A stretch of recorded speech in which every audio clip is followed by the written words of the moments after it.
Welcome to another episode of Squawking Dead. Do Not Send Us Astray right off the bat gives us ringside seats to a well-executed and strategically planned attack by Maggie and the Yacht Brigade. It felt so good to see so many saviors fall after getting kicked around by them for the better part of 2 seasons. Unfortunately, we were treated to a macabre second act involving a time-release death march in the form of allies turned walkers ambling through our sleeping allies while midnight snacking them to death. And that goddamn kid Henry. Son of a bitch. Should have just stayed in the house. Why don't kids listen? No, never. It's times like these that I have to take a beat and remind myself, like a mantra, to forgive our living and our dead, to forgive those who are with us and those who are absent, our young and old, men and women. And if there's a creator, and by that token some sort of peaceful rest, I hope we at Squawking Dead aren't forbidden from that eternal reward and aren't simultaneously sent astray in that life suddenly into that blissful eternity too soon. And if my time does come, there's no one I'd rather have by my side than my pardoner of sins, my protector and my savior, my fulfiller of promises and granters of rights. My wife Evelyn, but running up behind her, narrowly avoiding the punishment of hellfire, is Carol. Love that. Love your intros every week. It's the highlight, one of the highlights of our podcast. It gives me a chance to just flex my creative muscles. That's what I'm saying. You know, it just gives you a chance to just kind of like, just put it out there, you know? I took a creative writing course in high school. Oh, hey, listen.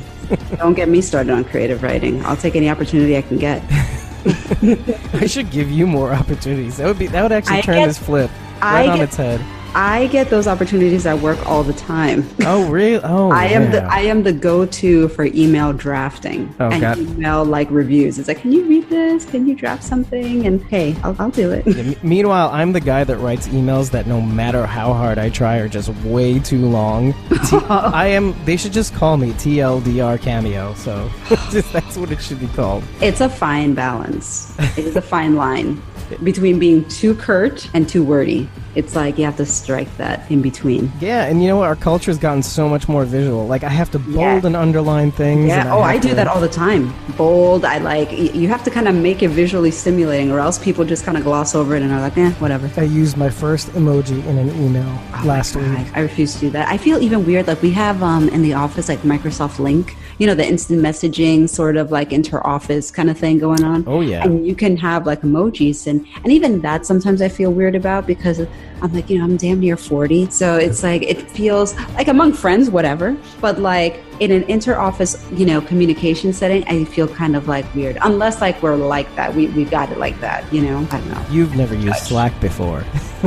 Well, you know what? We were going to use Slack. They were going through a period of trying to figure out what programs were going to be the official programs that we were going to use for different purposes. And Slack was on the list. And somehow, I guess, it didn't make the cut. But Slack was considered. I remember that. Well, you were spared the hellfire then. Let me just put it to you that way. Okay, so we dodged a bullet. Oh, yeah. The pardoner has pardoned you from the misery and torment that is Slack. Hopefully it wasn't a tainted bullet.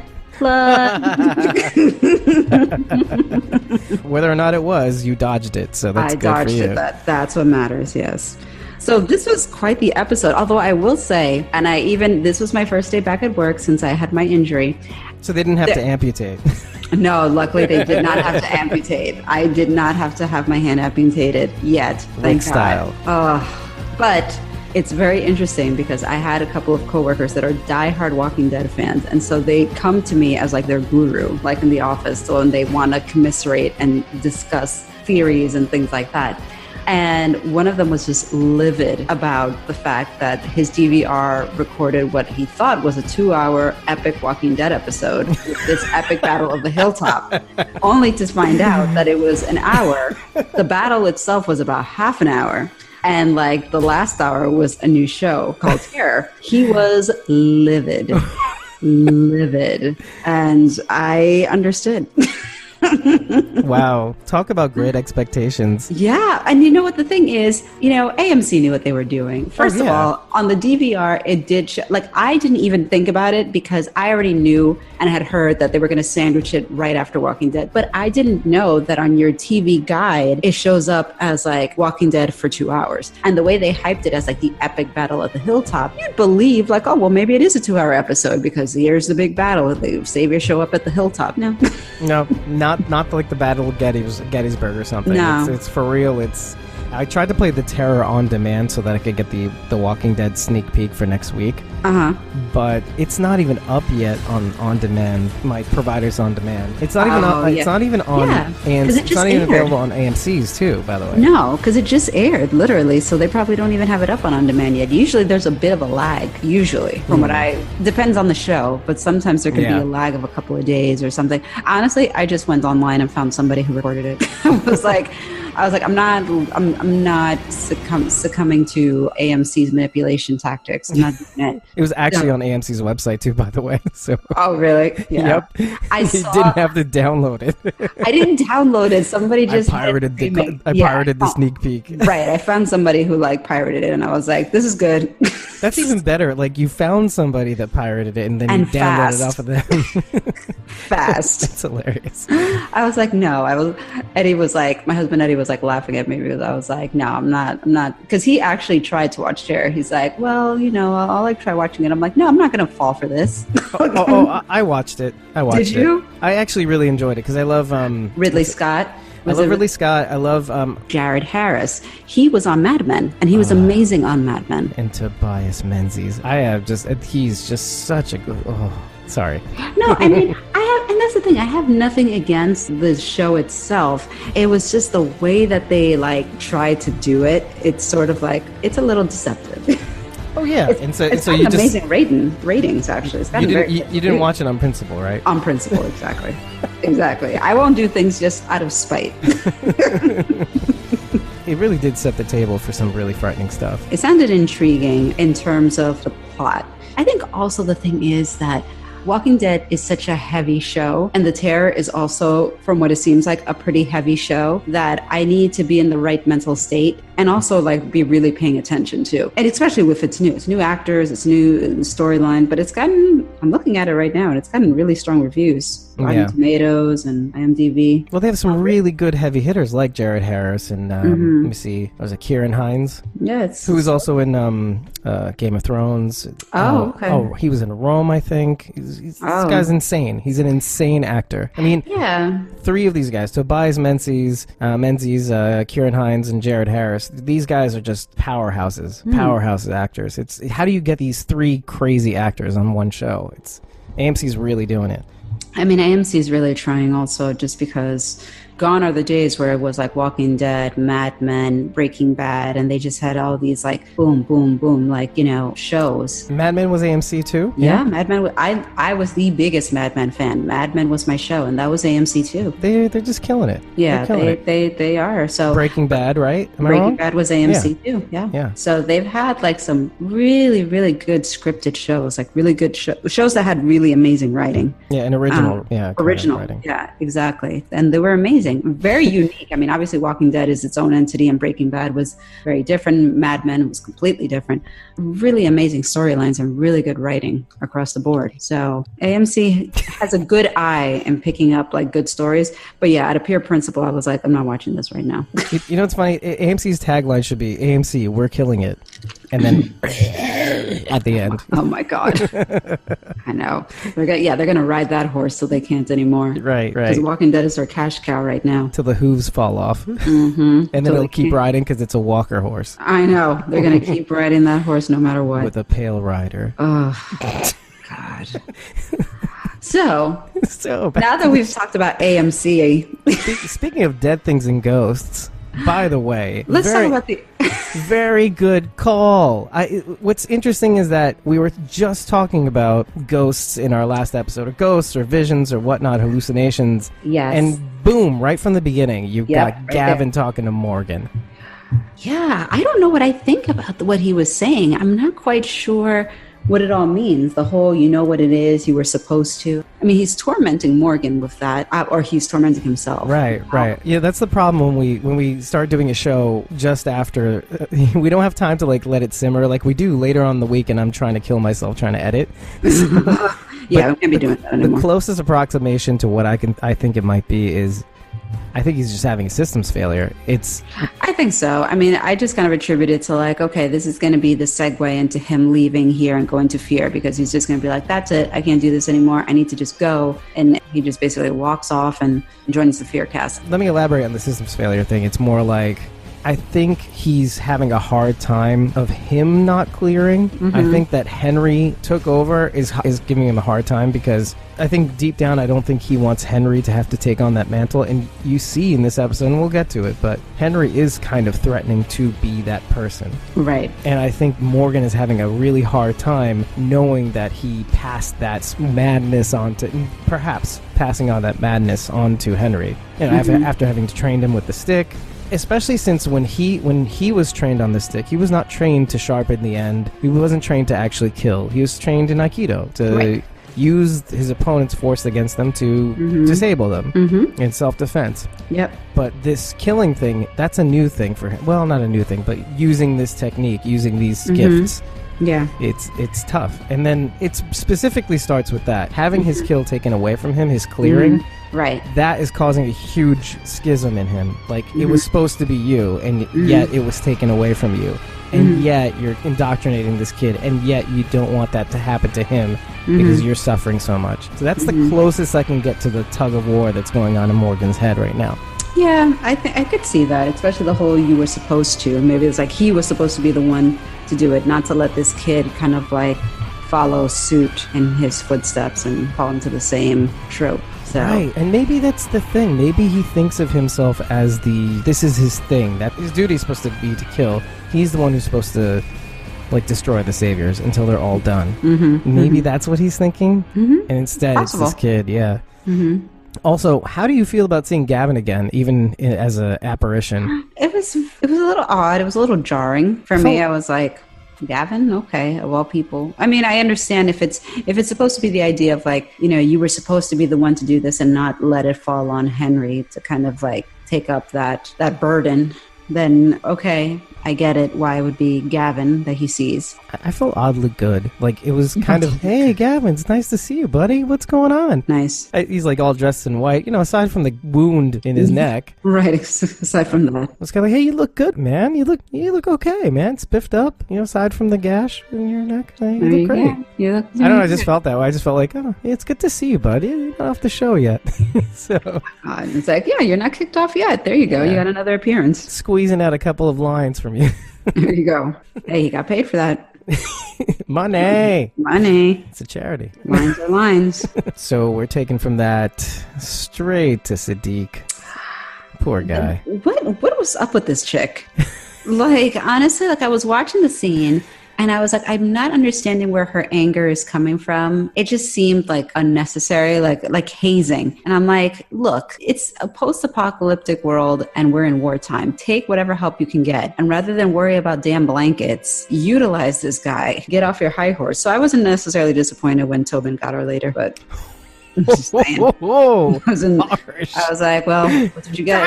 And did you play it in slow motion like I did? You know what? I still get squeamish with some of those Walker stuff. Like, I'm the kind of person, like, I'm watching it and I'm like, ooh, can I like turn away? You know what it was? It was the expression on her face. Because if you slow down the frames, it looks like she's not even turning. She's not able to, of course, but she's not turning around to see what that was. It looks at first as though she's trying to swat a fly. She has her hand. You know how you like wave your hand back to swat a fly? Yeah, no, it's not that. Definitely not that. It's bigger than a bread box, whatever you've got on your neck. Yeah, Tobin was a big dude too. Yeah. So no, she looks just very worried and confused when it wouldn't swat. That's what it was to me. You know what? My brain, because of how charged we are socially and culturally lately in this media frenzy, my brain automatically ran to like racism or something. Did you not like get that pit in your stomach? Well, you know what? I mean, I didn't think about it that way, but I don't think that we've really touched upon racism since like probably the days of Merle. Yeah. Because Merle used because Merle used to make comments about Glenn all the time, until eventually Daryl and Merle reconnected during the whole governor thing, and he tried making a comment and Daryl defended Glenn. So yeah. In general, I think with The Walking Dead, I think they do a good job of keeping a very diverse cast in general. And I've always really, really liked that about this show, just because of the fact that it's grounded in reality. I have a girlfriend who says, because she watches The Walking Dead, and she's always been one to say, look, the apocalypse doesn't discriminate. Right. When shit hits the fan, whoever's left, it's not going to matter whether they're white, black, Muslim, Catholic, whatever. It's just purely about survival. But I didn't think about that in that situation. Maybe I just thought that she was just one of those, I'm a medical doctor, you were just a resident, and so, you got to just shadow me. I'm like, dude, this isn't Columbia Presbyterian. That shit goes out the window. In this sort of climate and scenario, if you watched enough episodes of ER, then fine. You know what I mean? Yeah.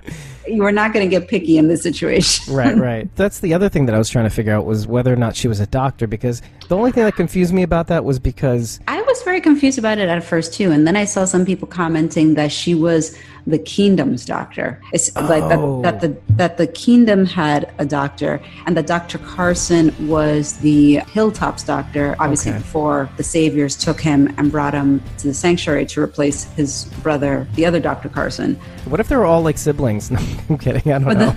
But it just seems doctors don't do well on The Walking Dead. No, they don't. And they don't get Negan's respect. I wanted to bring that up in that episode, the 2 episodes ago. It seems like Negan can sniff everybody out except for doctors. He knows what they're thinking. He knows what they're doing. Except for doctors. He just doesn't have the knack for them. No. But whatever. I don't want to get into it now because that moment has passed. But yeah, and then I think somebody had said Dr. Dana on the show, and my brain wasn't resolving it. So he said doctor, so it's kind of like, okay, she is a doctor. And then I was confused. Okay, wait. If Carson and Father Gabriel were trying so hard to get him over to Hilltop, why would they care? And then I guess they didn't know, obviously, that the kingdom had. Yeah. So to go back to that, that's only what I was thinking of at the time. As it was happening, I was like, oh my God, this is really awkward. Is this happening on this show right now? I know, yeah. And not that would be a bad thing, obviously, because, it's always good to have a little conflict and a little friction. Right, reality. But I kind of liked what she did, actually. I really did. Because, because it really separates the wheat from the chaff, that kind of thing. It's like... Yeah, because for instance, somebody like Dr. Denise over in Alexandria, she came through eventually, but after kind of a crash course and realizing that this is not for the faint of heart. And so you're going to be doing things and, not be squeamish, not be freaked out. You're going to have to just sort of do it. So I understand where she was coming from, to kind of, absolutely set the tone. But he, stepped up to the plate and, so that's why she was like, oh, I like you. Yeah. So. I find characters like that to be really realistic, especially on my everyday. The way I deal with my colleagues, I'm usually that person. And not even in a mean way, but I like to push people a little bit. I try not to swear too much, but when I push people and they actually either A, they fess up, or B, they rise to the challenge, that really gets my respect. And that is cumulative. It's not like... You know how some people are just doing that on an everyday and it's like a living hell? They repeat themselves and they never appreciate you even if you rise to the challenge. I try to let those points accumulate. If you're on a certain level with me, you're going to get my attention, you're going to get my respect, and then I'm going to give you more responsibility. So I kind of identified with that a little bit. I think she needed to push him because this is going to get really messy really fast. Basically, like she said, are you going to be able to do this and that? Are you going to be able to do this, this, and that? Are you going to be able to do this, this, and that while doing that? Yeah. And I was like, all right. Yeah, well, at the end, I was kind of like, all right. Yeah, at least she kind of nodded to him. So. And I think he mentioned that he was an ER resident, right? Something like that? That's right. God, thank God for that. Yeah. So... Yeah, so he could do it. Not like a podiatrist or something. She's sniffing him out, that's all. Sniffing out his capabilities and, to see if he had the metal. Yeah, and imagine if that was Dr. Denise. She'd be, crying all the way out of the room. Yeah, exactly. That's what I mean. It's she was not equipped to be able to handle that kind of... She was barely able to equip to handle the situations they had. And this, with Saviors rolling up, forget it. God, I feel like in some way she got lucky, too. Yeah, I think that we doubt those who aren't necessarily strong enough physically or emotionally to kind of move on to the next level, because it only is going to get harder and it's only going to get more difficult and your opponents are only going to become more formidable. So Denise would not have been able to handle this kind of situation very well. Would not have passed the smell test. No, she definitely would not have. Chaos happens. Yes. The horns start blaring, the sailors are coming. Yeah, right? That was pretty cool. Like when the horn started blaring and Jerry gives a signal and all that. First of all, I love Jerry. Oh, yeah. I'm like, don't hurt Jerry. That would be very bad. People riot for Daryl. People riot for Jerry, too. It would be like a Brazilian soccer match. You'd just be one of those fans. Just tearing people's heads off, that sort of thing. Yeah, exactly. I'm like, wow. don't hurt Jerry. Yeah. Like, do not. But I love that. I love like the horns and all of that, and one horn to the other horn. Daryl shoots off the air horn. Jerry gives the signal. Like, I loved all of that. Yeah, you sit up in your seat. You're like, oh, it's going down. It's going down, which is why a lot of people probably thought, yeah, this is going to be a 2-hour episode. So. Unfortunately, it was the terror in more ways than one. Yeah. But I was like, okay, here we go. It's happening. Okay, here they come. That was pretty cool. As we predicted, it's not even that Simon called her bluff. He skipped over bluffing and just went like, well, if they couldn't figure it out, I don't want them. It's their problem. Yeah, it's like if they can't figure it out, then I don't want them on my side anyway. So much for the hostages. Yeah, basically, like if you're stupid enough to get caught, then what do I want with you? Yeah, exactly. Which is kind of interesting. Very heartwarming. Think of that though. Like they're actually his people. Yeah, his satellite station. Which he took umbrage with Negan last time. But I think that it's purely just because of a power thing. Like he could care less about the men themselves. He could care less about it. He's just more concerned like somebody tried to usurp his authority. Or maybe, you know what? Let's take it even further. What if it would be better for him to not have them alive because then he could pin their deaths on Hilltop? You know what I mean? Then if and when Negan comes out of the woodwork, he can say, oh, well, I had no choice. I went crazy and they were my people. And Negan would be like, I guess that makes sense. Yeah, well, I would be that way too, a little. Right. So, yeah, I mean, maybe. Simon is definitely a very calculated psychopath, so it's possible. Yeah, he's not thinking like 2 steps ahead. He's kind of like on a half step. I really don't think he's thinking of anything right now. No, I think he's just in like a rage, sort of like, let's just kind of go get him, because I think he really thought he was just going to crash through those gates and just shoot them all up, and that's it. I don't think that he even ever considered that they would actually have a plan of attack planned out in preparation. Yeah, and you know what he's like thinking of now? He says to Dwight, even after Dwight's giving him this impassioned, like, look, it's not too late to turn back. Negan definitely does not want this. Right. And he says, better to beg forgiveness than ask permission. I thought that was a really good line. Yeah. Essentially what it boils down to, better to regret the actions that you took rather than like regret not doing anything. Right. So essentially this is his moment and he feels he has to take it and figures he'll deal with the consequences, I guess. In that way, he's kind of more of a realistic person. I mean, think about it. This is the apocalypse, baby. Mm-hmm. It's no rules. It's like what we were saying last week. It's like to rely on mutual trust is the next level for people to kind of regain their humanity. But Simon likes this world. Simon likes but like I said before, like in last couple episodes, like he likes the idea that he has none of the responsibility and all of the latitude. If you think about it, this post-apocalyptic setting has allowed certain people to almost have a new life in a way. And they're like stronger individuals now and more powerful individuals in this world than they ever were when pre-apocalypse. Carol was a battered housewife that was very weak and probably was a blip on the radar to people. Oh, yeah. Even like somebody like the governor, who I think was, I forget his backstory, but I think he was some sort of business. Like insurance? Yeah, some kind of like, really sort of like mundane, sort of like what exactly. People have kind of utilized this environment to engage their inner fantasy selves. Right, their desires, their deep hidden ones, where they thought they couldn't do it before in a freer world. Right, exactly. You know what? I figured out what Simon is, and if they show a flashback of this, I'll just soil myself because car salesman. No, even worse, meter maid. Oh God, the mustache. Oh, the hat. Can you imagine it? The white hat. I could. Oh God. Ugh. The snide comments, but not really like the fortitude to actually get into a fist fight. Right. Oh my God. Doesn't that make the most sense? It does. It does make sense. An allegory is. And here he is. It's crazy. It's just thinking about it. It's the perfect backstory. Yeah. It's always so interesting. Who's got the pad now? I love backstories. I'm like, I want to know. Yeah, you need like a reminder. Yeah, exactly. I loved this whole sequence, this whole fight sequence, or this whole battle sequence. I did. I loved that they rolled up and they had planned with like the boards with the nails. Smart. The bus. Daryl comes out of nowhere with the freaking machine gun to draw them in. Once they go in, the bus comes out, blocks them, and then all hell breaks loose at Maggie's order, which I thought was awesome. First of all, I love the conversation she had with Simon in the first place. First of all, she refers to herself as Maggie Rhee in respect to Glenn, which I love that. And like she calls herself the widow, which is so cool. There's like a Kill Bill quality of that. That's just so cool to me. Oh, she's owning it. Yeah. Yeah, she's the widow, not the bride, but the widow. Yeah. And I do like Simon's lines where he's like, oh, my condolences for what happened and for what's about to happen. And like he's just so like, to whom do I have the displeasure of speaking? Yes. I again, Simon's gonna have his reckoning and he will be killed by the end of the season. But I do love his character. I find his character immensely amusing. Oh yeah, I love him. I love Stephen Ogg. He's just he just plays it so well. He's a character. He owns his character so well. Yes.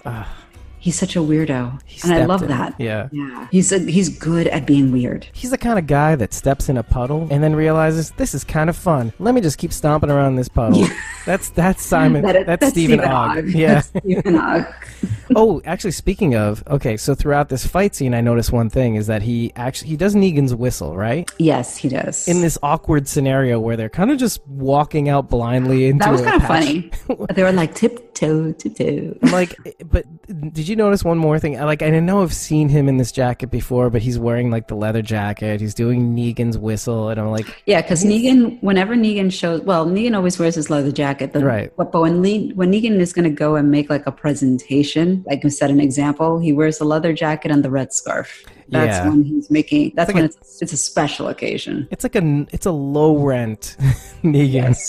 Yes. And he's trying. And usually, like, it's more threatening, but I just felt like in that scene where they're just kind of trying to creep up to the mansion or whatever it's called. It was a little silly. Yeah, just felt very awkward. I'm like, they're gonna get it, aren't they? There's open windows. There could be guns in those windows. Yeah, it was kind of interesting that they thought like, oh, they've retreated into the house, so let's just go in there and kill them. It's like, why do you not think that they're just behind those windows with guns ready to stick out and just light everybody up? Yeah, they've run away before. Who are you kidding right now? Yeah, right. They have the home court advantage. Yeah. So I did think that was funny when it was like they opened fire and they ran off. But then when they ran off, I was just sort of like, oh, man, Well, I don't know if I told you. There was at one point that I looked at my watch and I was like, it's only 9:22. The battle's over? Yeah. Yeah, because they ran off, and then I was like, oh. It felt like a Scooby-Doo trap, the way everything was going down. It did. It was kind of like, swinks, we got to get out of here. They were going to pull off Simon's face, and it was Old Man Withers. Oh. I would have gotten away with it, too. And at that point, actually, when they start shooting from the building, I think that's when Rick shows up, isn't it? That's when Rick and Morgan show up and start. A car first of all, a car from the left, and then when they run to the right, Rick comes right out, and then so cool. It's like flank from the left, flank from the right. Yeah, with Rick. That was very cool. Yeah, his little chopping people down thing. That was great. That was awesome. It was awesome. It was like ballet, axe awesome. Ballet. Loved it. Loved it. That was cool. We should put that to classical music. If it hasn't been done already. Oh man, I'd look for it right now, but I'm not going to. But Morgan was with him. Yes, that's right. Oh, I don't know if this is so, but if you look at every single fight scene that Morgan is in, he's retreated to not killing people. Have you noticed that? I mean, I don't know if this is the truth, because I really didn't notice if he did, but I can't confirm that he didn't. So since he went in like murderer mode, like in the season premiere, and pulled out a man's innards. Yeah, I think he's retreated to like not killing people. It's a 180 with Morgan. I'm going to go to default mode until my brain is figured out. Oh, God, yeah. It's like one extreme or the other with him. Now he's having all this conflict, even though he was on a murder spree. Yeah. Or now he's like, I can't. Right. The one thing that made me think that was that usually when he killed people like at the Kingdom, he would knock them down and just blonk them right into their eyeball or something, just to kind of put them down. He did not do that this time. He kind of just knocked them down, moved on. Interesting. So I have to rewatch that and notice something to think about, when you're watching it. So I'm just wondering what's going on with him, because I think he's kind of like, I mean, Morgan, he's just kind of like a robot, you know? He is. He's just very robotic. Like he gets into a zone, whatever zone that happens to be. his phasers are set to stun for the moment. Exactly. Instead of vaporize. So yes. Lucky them. I think, though, from the preview for next week, it's going to be a very heavy Morgan Rick episode, which I am looking forward to, especially because it looks like from the preview that Rick is back to wearing his murder jacket. So I will imagine that it'll be intense. Do you notice that? Like, he wears that jacket when he's like on a murdering spree. When he was at Terminus, when he was with the Claimers, like he wears that same jacket. Even when they were like at the outpost and killed all those saviors in their sleep, all that, it's that same damn jacket. But he's not wearing it in that scene that made my mercy prevail over my wrath. No, he is not. He is not. So he is not in murder mode there then. But you know, I'm going to choose to think that I'm hoping, I don't know why I'm so stuck on this, but I feel like the nights are getting a little colder. Simon in his jacket. I mean, maybe Rick's a little chilly. Maybe in the evenings. But he was taking off those boards on the windows saying like, the heat, want the kids to get too hot or whatever. I'm like, well, it is Georgia. Maybe during the day? I don't know. Maybe though. Maybe. I mean, it gets cold down in Miami in winter, right? At night? And it certainly does in Virginia. Yeah, definitely. Woo. Yeah, in that vicinity. Interesting. Yeah. I think it might just be a little chilly. We haven't seen, I would love to see that. Winter on The Walking Dead. See some frozen walkers. Well, I guess fall before winter, but I guess, we'll see. I'm sure. Or maybe we won't because of the time jump. Yeah, they'll probably do that. Oh, they're cheating me out of this. Do that. Anyhow. But yes. Then we get to Tara, I think. Yes. First of all, I am glad. First of all, pat on your back for calling it. For calling it about the governor? No, for calling it. Well, I think we both had our hand on that, but I was patting you on the back because you mentioned this exact scenario last week where basically Dwight has a choice of whether or not to shoot somebody. Yes, because but I was surprised at how it went down because very subtle. Very subtle because they didn't copy a textbook from the comic, but because I knew it was some variation or it was inspired by. Plus, we never saw Dwight when they were doing that guts trick with all their weapons. So I basically kind of took it as like, Dwight's not doing it. You know, like he's going along with it, but you never see him actually coding his weapons. Meanwhile, you see everybody else, including Simon, and Negan and, all the other saviors actually doing it. So he basically did save Tara's life because if not, Simon was going to go in for the kill for Tara. Right. So he basically was like, oh no, I got this one or whatever. Yeah. Purely to just kind of like, spare, Tara, which he really didn't have to do. Right. And then, because you saw Simon was about to go for the kill. Ready. Yeah. He was right behind her. Her back was turned.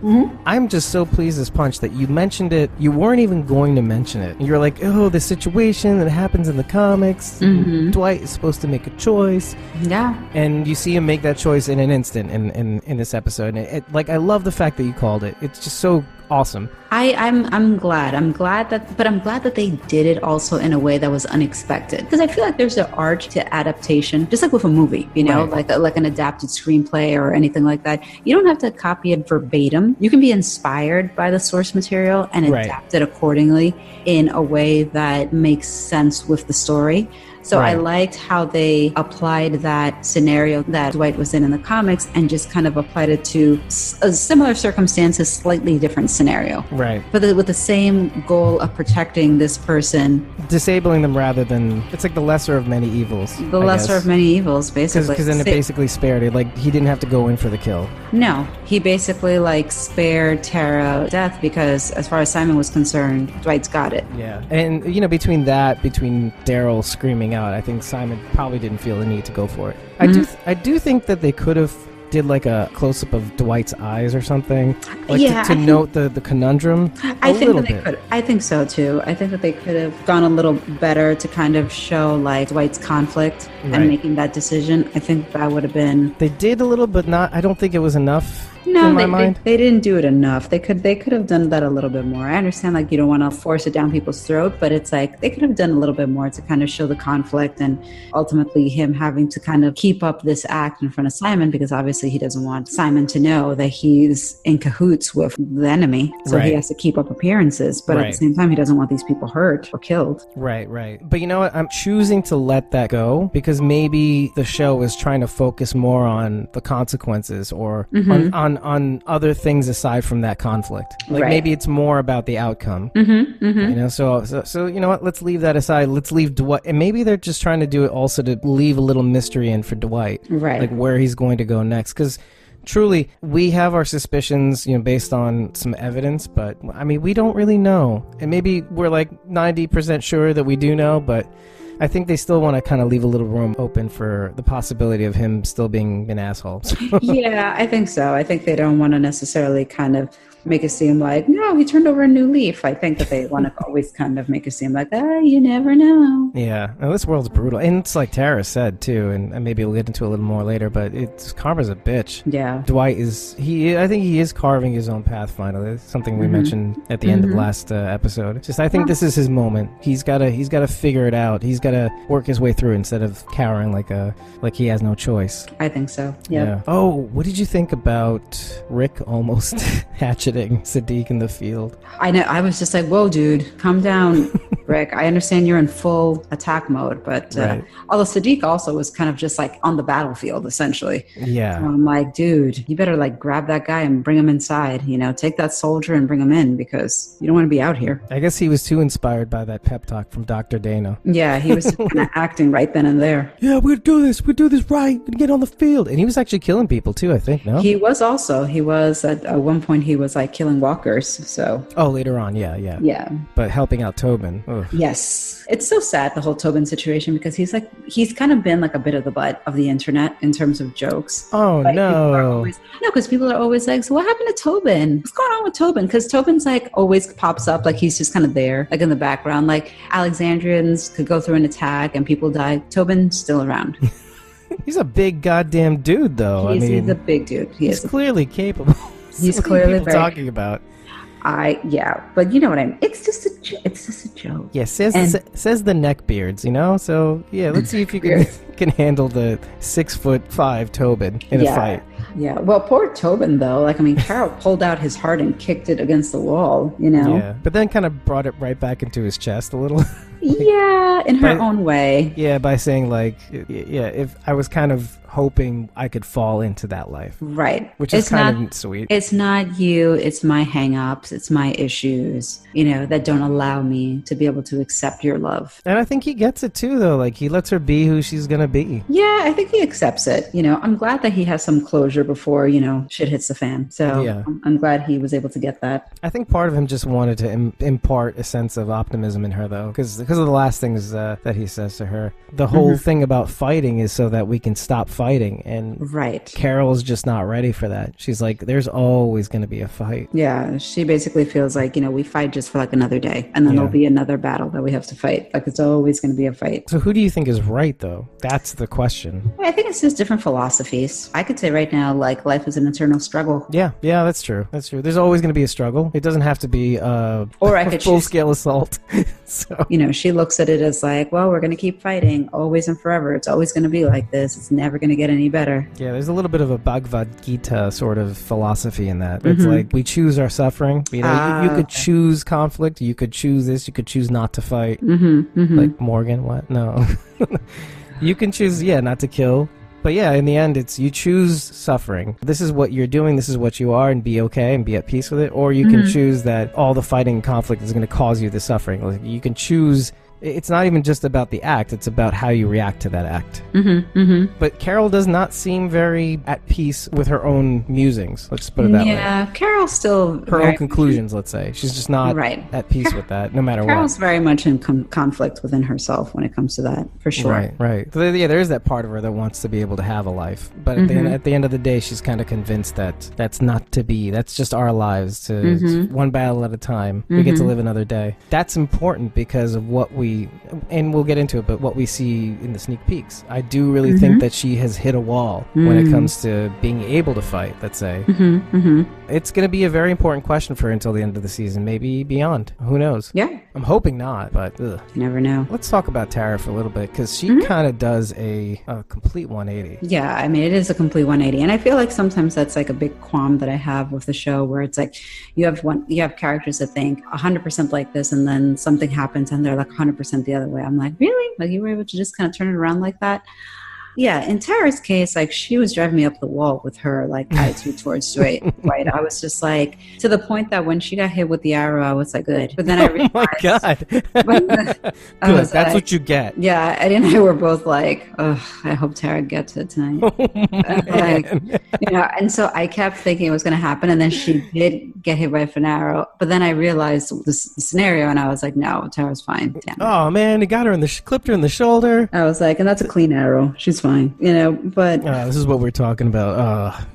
Exactly. I was like, spared Tara. I'm glad that she mentioned the whole governor thing, because a lot of people on the internet were losing their minds when she was like telling Dwight, well, you can't just change sides. And people are like, excuse me? Like you were with the governor, a freaking psychopath governor. And only because of Glenn were you kind of brought over to like Rick's side. And there are plenty of other people who are part of the Saviors that very well could be just like you. Right. That were duped into it. Yeah. And that just happened to be on that side of the fence.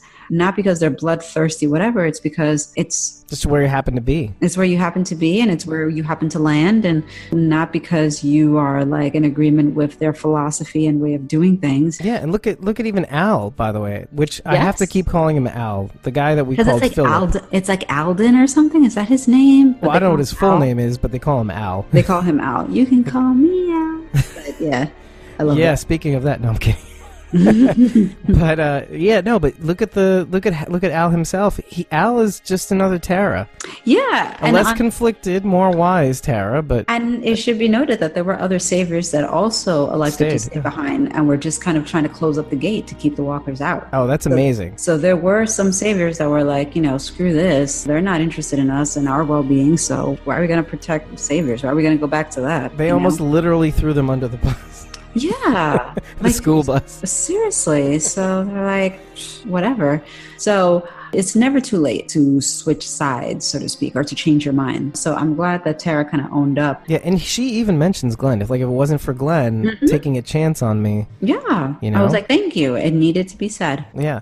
But, I think Tara had been wrestling with that question ever since Dwight did what he did, not revealing her location, not telling the Saviors where they were. She had probably been noodling that for a while. And I think maybe even Daryl yelling at her, too, probably just didn't help with her thinking about what Dwight did in the swamp. So finally, when what happened, she knew that Dwight had good aim. Yeah. He managed to hit Denise from far away, right in the eye. Yep. So I think she knows he wasn't shooting to kill. Right. Clean through, no vital organs, arteries, nothing. Yep. So he had to keep up the appearances. Yeah. And maybe just that little bit of that surprise kind of just jolted her. Right. Too. What do you think? What do you think Daryl's going to take from this? I mean, he's kind of hesitating himself, I think, too. It's going to have to be a scenario where Dwight literally saves Daryl's life somehow. And Daryl, that's the only way I feel like Daryl's going to get it. That like this guy is not trying to like turn you in. He honestly just wants to like be free and like find his wife. I had a rude flashback to something that we said, I think either in the first or second episode of Squawking Dead. Do you remember what we said about Daryl? We said that he was going to get it, and we said that it was probably going to be Dwight. Oh. Gosh. I'm not sure that that's going to happen, but I'm like not sure. A lot of people speculate that you can't have Daryl and Dwight. That one of them... Like even now, even like in the recent episodes. I don't know about recently, but there was a lot of talk for some time when it was like Daryl and Dwight, like they were kind of like interchangeable, that they're like, one of them has got to go. I don't necessarily know if I agree with that, depending on where they take the story. I don't either. It's very open-ended where they could go. And remember, Daryl is not a comic book character. Right. He is a character that was created for the show. So in reality, there's no need to necessarily keep him on board. He's not integral to the story. In fake reality. Right. But you know what, though? I have to concede that even though he wasn't, they've kind of built almost a sympathetic character out of Dwight. Based on his upbringing and all that. I think so. I think they've done a good job of basically trying to kind of make him sympathetic. And I feel like they've tried to do that with Dwight. And I think to an extent, they have tried a little bit of that with Negan as well. Obviously, with Dwight, it's been a lot more effective because we see where he was, or even before that, when he encountered Daryl in the woods with Sherry and her sister. We encounter him then when he escaped the sanctuary and all that. And we see him after he's been punished and burned and back at the sanctuary. And we see him here now, as somebody who realizes like, I can't, do this forever. This guy took my wife and burned my face, and I don't want this. I think that he is a very believable and sympathetic character for sure. Because I think that they honestly want to do the same with Negan. I think that they would like people to be able to feel conflicted about what do you do with Negan, rather than just kind of feeling like, oh, you got to kill him. Like, I think that they want people to kind of feel a sense of, is it the right decision to kill him? Or like, they've got a big challenge when it comes to that. I mean, we're almost at the end of the season, and I don't know. What do you feel? I like Negan as a character. I don't like him as a human being, obviously, because he's a psychopath. Well, not a psychopath like Simon. He's a different kind of crazy. He's got what do you call it? Like a compulsion. He does the same behavior. He tries to lock people into categories. He tries to fit people into like a certain box. Right. Well, he believes in order. Yeah, exactly. To the authoritarian level, but he believes in this strict idea of order and rules. And I guess it's worked for the longest time up until now. I don't think that they'll ever be able to successfully make Negan a sympathetic character. Just because, for me personally, I have to go with the fact that like he's got concubines. Can't get past that. Come on, dude. You're abusing your power here. Whereas Rick has never gone as far as ever to abuse his power for perks, whether it be like sex or food or alcohol or whatever. Rick's democracy is a democracy of the people, whereas Negan is an authoritarian state. Well, remember the Rictatorship period? Yes, the Rictatorship, yes. He was kind of just bowl over the Alexandrians, killing porch dick, that sort of thing. Yes. So there was that little period of time. Now, maybe he's doing it for different reasons. Maybe he's doing it to protect other people, but there was that little spark of like, it's my way or the highway kind of thing. People are looking to me to be the leader. I know they resolved that over the course of the show, him ceding his influence to Michonne, to Maggie. He's kind of really just delegating that and saying, hey, we're equals. Obviously people look up to you and you. There was that moment where you're out there too long, you're surviving, and people really looking to you for answers. It's a lot of pressure. And then almost having his son killed by the claimers. It's not a fun picture. People like Negan, these obsessive, he's the kind of guy who will come over to your house and organize your spice rack, whether you like it or not, by height. That's actually really funny. That's that kind of person that he is. He's just, it's my way or the highway. Look, I don't care if it's just the most efficient way, and you'll thank me for it, or you won't, and I'll just punch you in the face if you don't let me organize your spice rack. That sounds about right. So I don't see a way out, and you don't seem to see it. That's a big critique on the show. Oh, yeah. But then again, these guys, they always seem to find a way to pull a boner. I like using that expression because it's an actual one from way back. From way back, yeah. From way back. Nobody says that because they think of other things. But yeah. I feel like it will make that moment, or those string of moments where he does become somewhat sympathetic, that much more cool if they can do it right. Yeah. No, definitely. But it's looking like a Kobayashi Maru experience here in the meantime. The unwinnable exercise, basically. Yes. Oh, where's Captain Kirk when you need him? Sorry, that was a little Star Trek reference.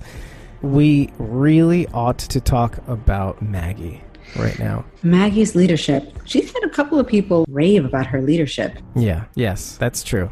Yeah, let's talk about that side of the coin first.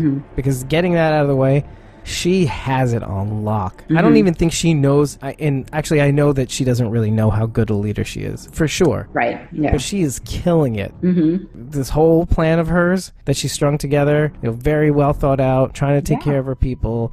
There is a whole other side of this coin, though, brought out in like a couple of points. And that side of the coin is dark. The one thing that you have to notice is that she didn't have to do what she ended up doing. She could have just defended the hilltop, right? Pushed them off, let the defenses take care of themselves. You have the little tire traps, so they can't bust through the door. You just ward them off at the gates. You fire your arrows. You do some precision attacks. Just defend the stronghold. They could have just done that, but she purposely led them through the walls. Yes, with one idea in mind, which was kill Negan. She's completely focused on that, to the point that she eventually is concerned that her bloodlust is coming in at a high cost. Correct. In terms of the lives of the people in her community that she is trying to protect. So you definitely can sense that she has that conflict. Yeah, definitely. It comes up at least in like 3 instances.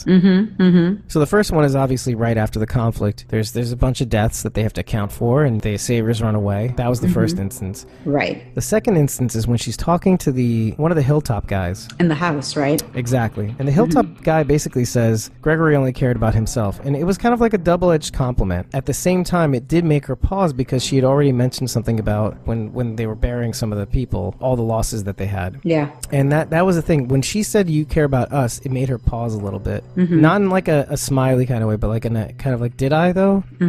Was my plan to protect, or am I just trying to fulfill my own revenge? My own revenge. Yeah. What's really cool about that is like you see how Rick does it. He's just bounding off and trying to get Negan. He was supposed to honk the horn on the way to for the people on the hilltop to say, oh, they're coming. He abandoned that and went for Negan. But Maggie, she's calculating. She turns the screws. Like she really is. But that's another kind of bounding into nothing. Like you're doing the calculations and you're trying to get Negan. Maybe you're trying to limit the amount of sacrifices that need to be made for that. But the fact that you're willing to risk people to actually get this done, it really does give me pause at the very least. And it's the very guy that paid her that compliment that turned and started eating the people inside the house. Isn't that so like ironic? It is ironic. It's definitely ironic. It's so crazy. Poor Maggie.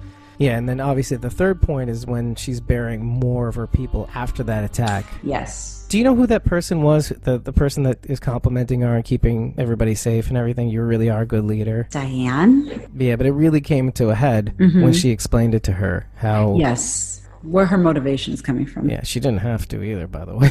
She could have just kept that in her pocket. Yeah. Maggie's in a zone. Yeah. Not holding back. But I think she's starting to see, unlike Rick, that sacrificing all these people just to get to one person... Is it worth it? Yeah. I mean, how many other Glens have I just sacrificed in the pursuit of this Negan? Yeah, and of this one man. Yeah. Is it worth it? And Phil keeps her on her toes, too. Like, Al, I mean. God damn it. He and Sadiq, they're constantly reminding her that this is what it's about. You're converting people in the process. You don't even know the good that you're doing right now. Right. Yep. She just picked up a couple of people to replace the people that she lost. And some of these savior guys.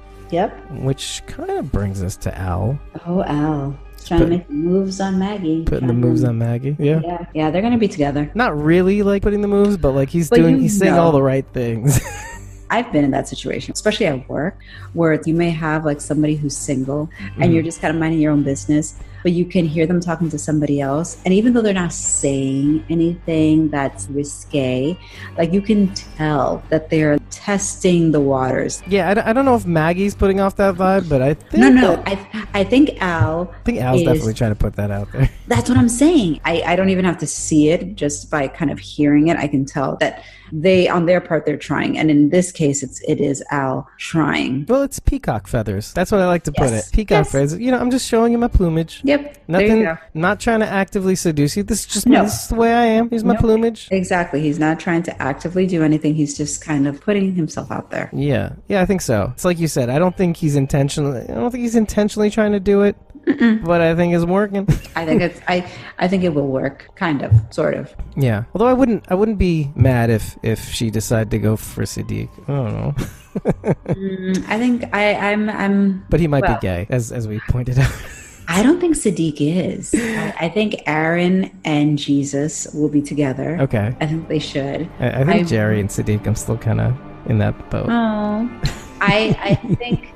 Well, here's the reason why I think differently is based on the comic. If they do go down that road, Sadiq already is betrothed to another Walking Dead character. Ooh, who is alive right now, very much so. I don't know if this was in the sneak peeks or during the episode, but Rick did make mention of the Walker guts on Lucille, and how each and every time Negan was exposed to the guts, he did not get sick, and he had a crack on him too. Like Rick cracked him with the bat too. I don't know if like burning it like lessened the effects, but I don't know. There's something about him just walking away unscathed around all those guts that makes me wonder about him. Like Morgan says, I don't die. Yeah, he's like, oh no, he said, I'm a goddamn cat, which I loved.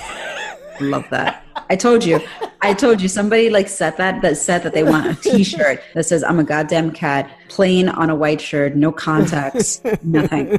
I was like, that is awesome. I love that line. I thought that was great. Gonna lose a because I understood what he meant. I was like, but he said something before that. In a couple, I don't know, like several episodes before that he just doesn't die. You know, he's too something for this world. I think it was the episode with Father Gabriel when they're stuck in the trailer. Yeah. I think that he mentions something. Either when he goes inside the crowd or something, or before that. Or before that, something like that. Or it might have been when he showed up back at the sanctuary. I think that's what it was. That's right. That's a good one. When he showed up again and he kind of made a big point. It's like, I'm not ready to die yet and blah, blah, blah. Like, you know, he kind of said something with testicles. I don't know. So there's always some reference to balls. And how they're metal. I don't know. Right, yeah. Metallic of some kind. Always. Shining. That's a metaphor that's used quite a bit with the Saviors. Or with, that's true. Saviors, yes. Negan more. Yeah, Negan more, but Simon has as well. Yeah, he's breezy nuts. But anyway, exactly. So yeah, maybe there's something more to it. I don't know. You never know what these guys are thinking. No. These writers are thinking. Is he invincible? The guts thing, and I mean, they've toyed around with that sort of thing, the whole idea of immunity. And I think that people have just kind of let it go because I don't know if it was Kirkman or Gimple that was like, we're not going to go down the path about a cure. Because in my mind, I just thought about the situation with Father Gabriel, who clearly did the same thing as Negan, became sick, started deteriorating pretty badly. They stumble upon this house with antibiotics that basically halts the progression of this, it seems. At least stops it, right? At least stops it, which is very interesting. That sort of thing is very hard to understand, particularly because of the fact that God knows they've done that guts trick before. They did it in season 1, Rick and Glenn. They did it in season 5, I think it was, when the Horde invaded Alexandria. Yeah. And all of that. Like, they've done this trick a few times and no one has ever gotten sick. So right. They do it on Fear all the time, by the way. I know, that's what I hear. They do it on Fear all the time. And Fear was young too. Fear was like near the beginning. Let's put it that way. Yeah, so it's very strange, you know, and now it's like, oh, you know, you get sick and you could die or whatever. I'm like, I'm really open to the idea that the guts are too putrid or something, but the fact that it doesn't affect Negan, it bothers me a little bit to the point where it makes me think, okay, maybe we should be paying attention to this. And I'm not saying that he's immune, but maybe he has a higher immunity. I don't know. Maybe there's a potential for people to have some sort of immunity to it. I mean, he is pretty covered though. Like he always has like the dark jeans, the leather, like he's leathered out. He's wearing leather leather jacket, leather hand gloves. You know, so rather than that polyester collar. Rather than the polyester collar, and the cotton shirt. That probably isn't really providing all that much protection. Poor Not like Gabriel. Leather is the way to go. Noted. Apocalypse. Stock up on your leathers. Stock up on your leather. That's why I always have a lot of leather. I guess really, I do. It's good to know. No, I do. And actually, I went to a store one time that I frequent, and they had my records there. So they asked for my phone number, so I gave it to them, and they were like, "You really like leather, don't you?" Eddie. I was like, "I do." But now we got to talk about Henry. And I've been saving this for last because I'm just so goddamn pissed. Stay in the damn house. Because my thing is that it made no sense. I mean, why unlock the gate? It's a chain link fence. You could shoot through that thing. There are gaps all over the place. There's no need for you to unlock it and go inside. Why? Why? What purpose does it serve? He's not had a brush with death yet. No, he hasn't. Clearly. He's young and just stupid and just inexperienced. So that was... Is he even pubescent? You know what I mean? No. Does he have those hormones in his system? No. He's got to be like 10, like not even 12. He doesn't even strike me as being 12. Like he doesn't even have like a pube. It's sad. It's very sad. He is a child. So I mean, somebody should have been keeping an eye on this kid. Well, it was like 3-4 in the morning though. It was, yeah. That's interesting how they showed time, because it kind of helped to track like how long it takes for these people to turn. It was sort of, okay, here it is. It's 2:36, and now it's 3 whatever. And which, by the way, if you've been watching Fear, they actually calculated what the time was. I heard about that. Somebody mentioned that on Fear they actually did did some sort of study on it and kind of calculated how long it takes to actually turn. About an hour and 17 minutes. And I think that, you know what, they did the same thing here. Like, I think that they kept it consistent. Yep. Except for Shane, who turned like in 30 seconds. That's true. That is true. Oh, wait, no, you know what, though? There's a difference.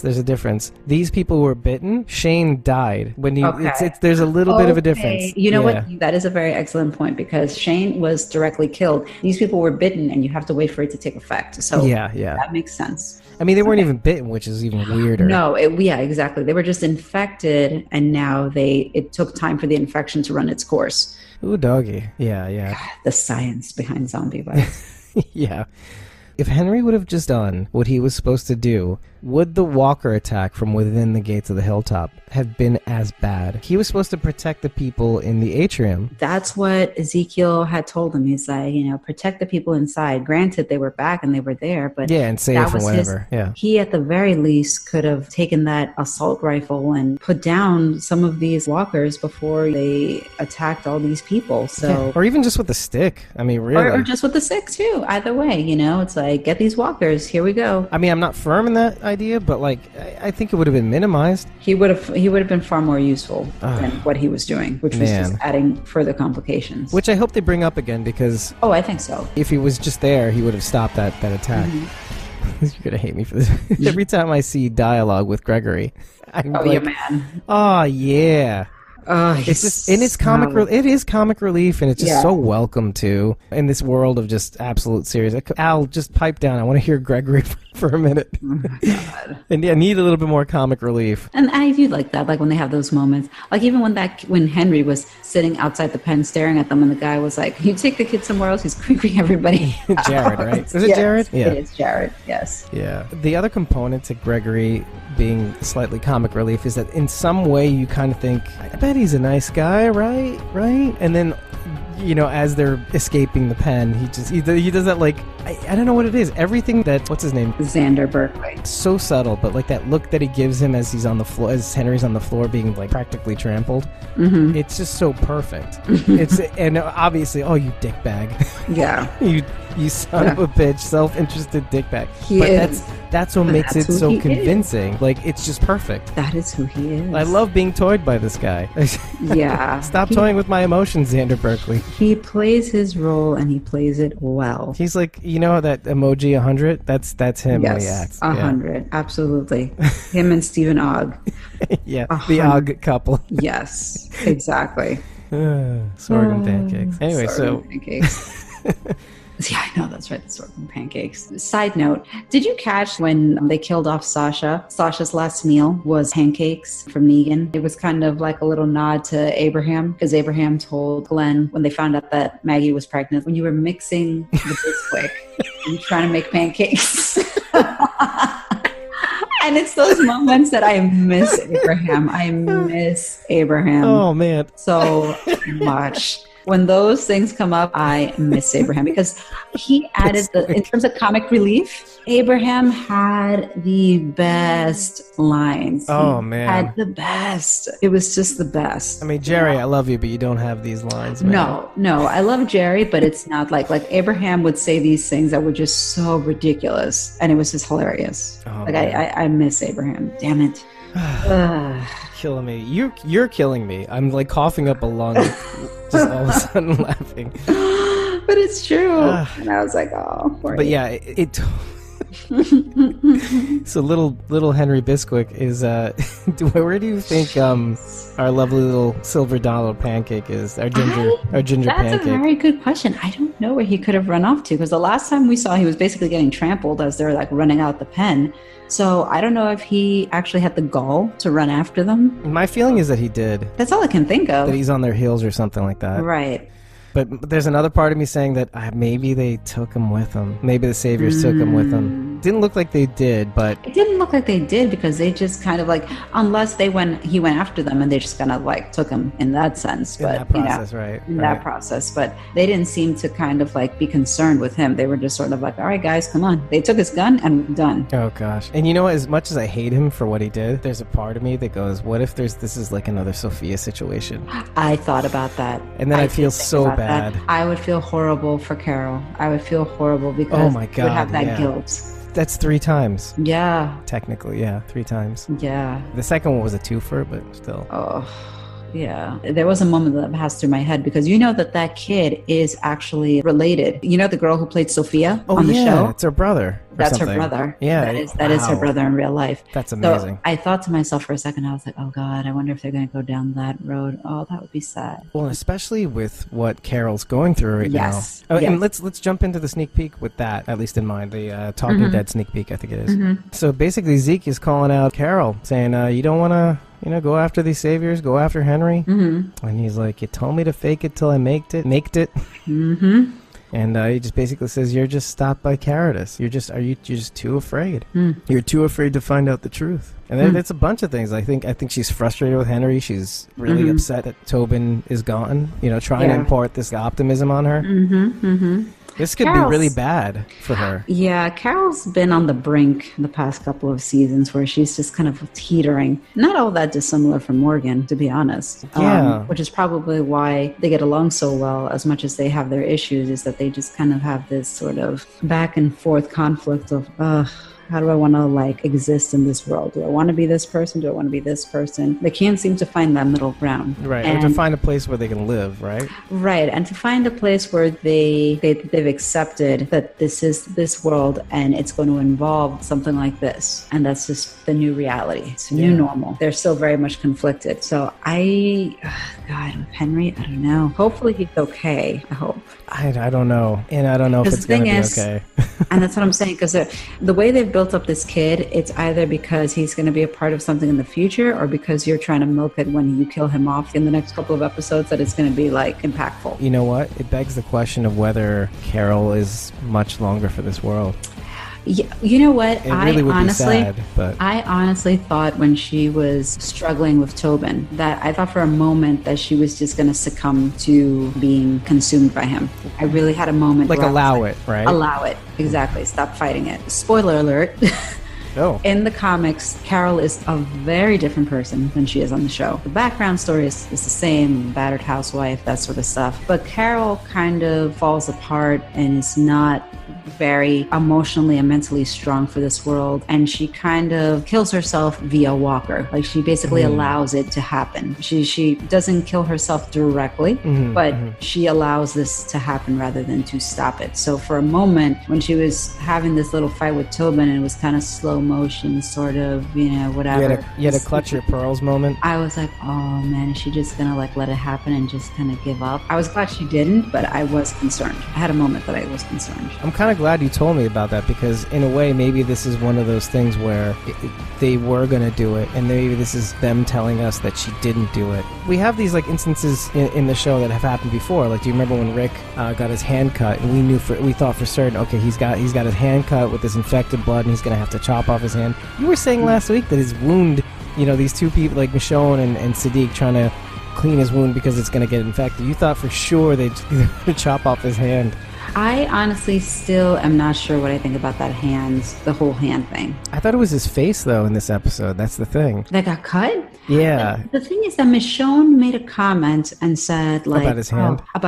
About a cut on his hand. And I was like, uh-oh. I was like, danger. Whoa, danger. When did that happen? Who inflicted that? Because that was my call out. I was like, are we going to see him start to have a reaction where you start feeling a little funny, starts getting a little feverish or whatever? Yeah, I think if you're feverish, it's too late, too, by the way. Yeah, but it's I'm concerned. This show loves to basically put things out there. The fact that she even mentions that just makes me feel like she must have said that for a reason. It's not like a throwaway sort of dialogue line. Hey, comics fans, he's gonna lose a hand.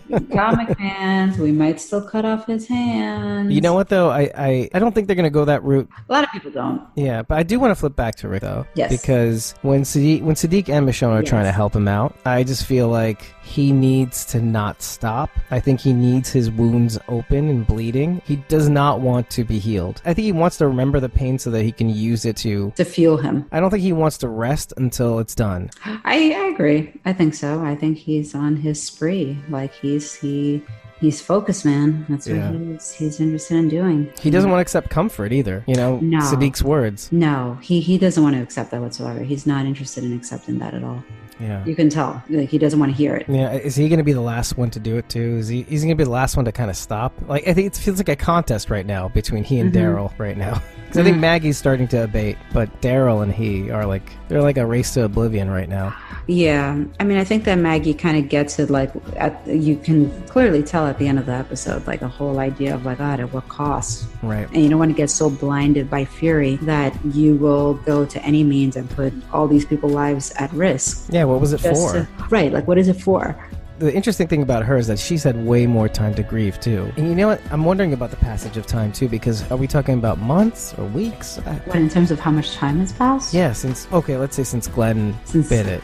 It's so hard to tell on the show. It really is. And I think some people try to say, like, oh, it's only been a matter of how many weeks. And I'm like, really? And I was telling this to my coworker today, actually, about this whole Savior arc and how it's been pretty lengthy.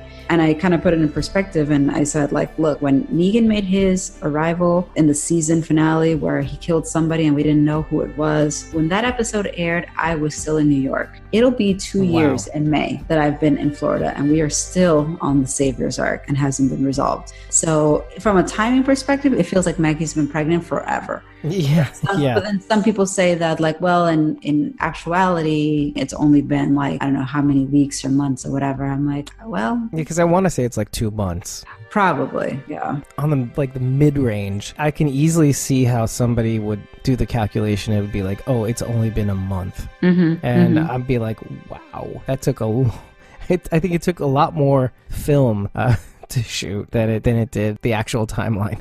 Yeah. I mean, you have all these overlaps, obviously, between different settings, but wow. That's like the filming of The Lord of the Rings. It took 10 years to make and took a span of maybe a month, maybe 3 weeks.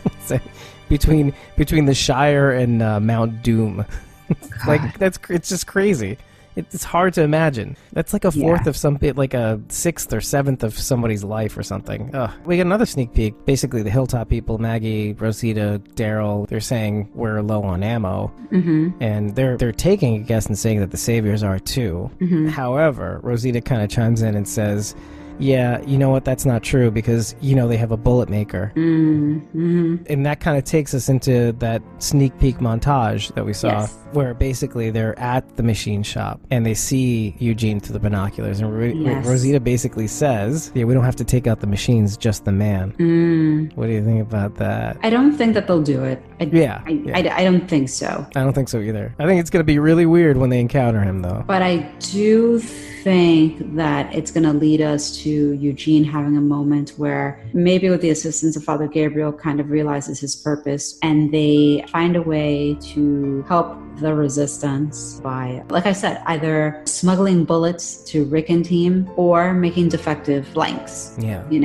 For the Saviors. Well, let's remember one thing is that Negan's out of the picture for now with Jadis. Correct. So we don't know what's going to happen. And also we don't know how Simon is going to interact with Eugene because he's obviously in charge in the meantime. There's a lot of volatile variables in this picture here, so we don't really know what's going to happen. Oh, and obviously Eugene is probably going to confront Simon about the whole resources thing, and Simon's going to retort something maniacal. in the meantime. Probably. That's the weird thing about Simon. It's like I said, he's used to having none of the responsibilities. So it's like you've taken the leash off, this long leash off of a dog, and he doesn't realize that he's no longer attached. Roaming free, the master's gone. Yeah. Is he finally not going to see the bullet coming until it's already too late? Yeah. Do you feel me on this one? Because it's kind of like at some point he's going to realize, oh, I don't have a leash on me. Oh, I have all these responsibilities. I'm interested in seeing that interaction though with Eugene though, if it does happen. That's going to be crazy. I think Eugene's going to go, oh, I got to go. Yeah. Well, Eugene doesn't like confrontation for anything. Right. It's time I made my departure. That was a good one. Thank you. You're welcome. Let's all talk like Eugene for the rest of the show. Oh, my God. Rick confronts Al, basically, on where the saviors would go, the escaped ones. I think that's very interesting, too. This could be very interesting for Rick to kind of lean a little bit on trust, because he's basically trusting Al to give him the right information, too.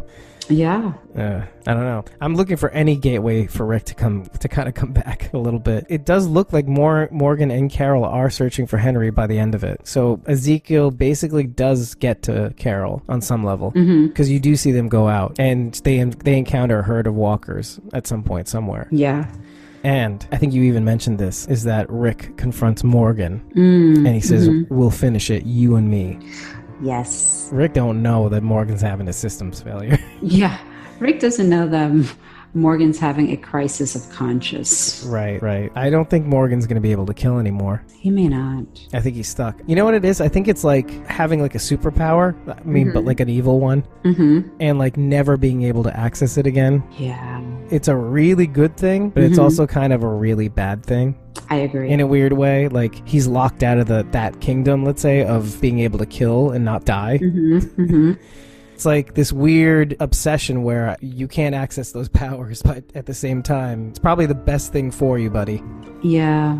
Ugh, gosh, Morgan. Yeah, and the last thing we do see is that Jadis has Negan on a skid, tied up. God, Jadis is such a freak. I don't know what she's going to do. Because she's such a variable. She's just such an unknown. Yeah. We don't know where this is going to go. No, not in the least. Loving it. No, I love it too. It's just, you just don't know where she's going to go with things because she's such a loose cannon, you know? Oh, yeah. In the highest order. Because she's not technically a character. So it's kind of like...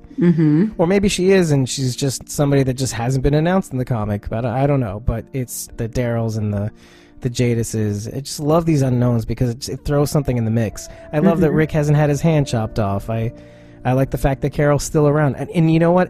I feel like if they were going to kill off Carol, they would have killed her off at the prison, let's say, or somewhere. That would have been the opportunity. Between the prison and Terminus, somewhere in that span of time. You know, if she does go, I think they're going to write her a better ending like Abraham. Yeah, like they did Abraham. Even Tyrese had a beautiful send-off, you know? Did he have a different send-off than in the comics? Or was he in the comics? Oh, he was in the comics, but I don't recall what his death was. I don't know. I wonder if it was like the comic, though. Because that would have been... Because it did kind of look like a comic. The way it was done, yeah. The way it flipped back and forth between unreality and reality. I kind of like that a lot. When you can get moments like that, like Morgan seeing visions and Tyrese seeing visions, and, stuff, and you can get away with it...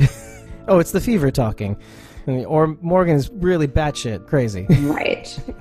Correct. Yeah. Otherwise, it's like I said last week. You just don't want it to be like a cheat. Yeah. Yeah. Like a cheap ploy. Yeah, no, exactly. More than anything, I want to know what Jadis is up to. Yeah. I especially because we have 3 episodes left, essentially. We have episode 14, 15, and 16. Yep. They've got to wrap this up. And I really wanted them to wrap this up by episode 15 because in my mind, I wanted them to do the time jump in episode 16 so that it almost sort of wets the palate for season 9. Because I feel like if we end the war right at the very last episode, what is to entice you to come back in season 9 and watch? I feel like we have to get a glimpse of what the future holds. Something other than what we've got going right now. Right. Does it have to be completely different staging? Does it have to be a completely different setting? Or are we still dipping our toes between where we are now and where we're going?